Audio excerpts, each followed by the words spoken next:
Good morning mga kaprobinsya. Oh, yan ang gawa ko kahapon. Yan, malinis na. Hmm.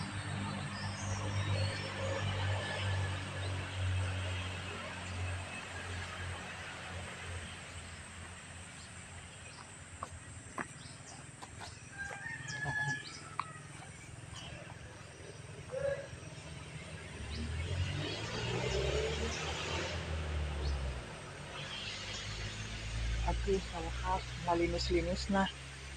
Doon ako banda, sa gilid doon. Diyan, pataas. At saka doon sa doon sa harap. Kasi mahaba na.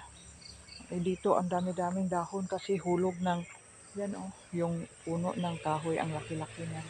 Haba. Yan. Pag yan ang naglaglagan kalat dito. Tapos yung doon din o isa. Doon wala pa.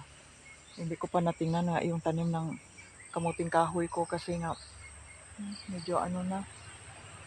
Yung matagal-tagal na yan doon na anong buwan ba tinanim ko. Kakayuri na yun.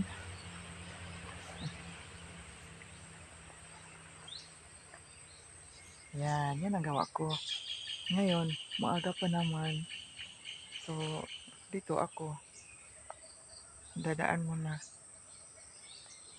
Ang kambing, di ko pa pinapasto dahil nga ayaw kumain ng maaga kasi basa pa yung mga damo-damo. Ganun sila. Pero iba yung kambing, maaga, papastol na kakain. Eh sila hindi, ano sila, yung nakatunganga lang. Kaya mga 8 or 9, ayan sila. Tapos dito, busog kahapon.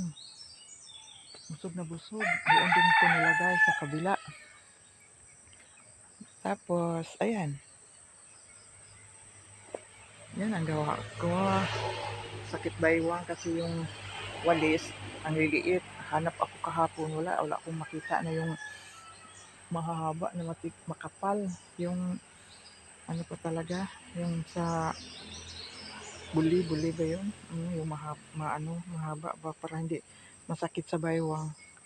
Eh wala eh. Walis din ng nyug, maigsi, ganun din. Eh, gawa na lang ako. Kaya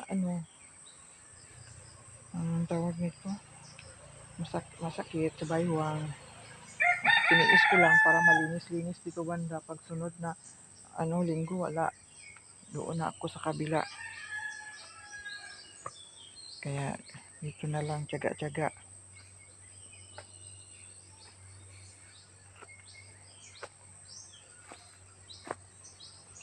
Ayan, putol na din yung ditch doon sa kasi nga doon sa tindahan ko, baka babagsak ba. Pinutol na. Okay na din yun.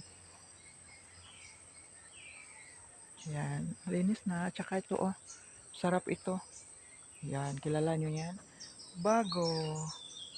Gulay yan, gulay. Tsaka dito na ako.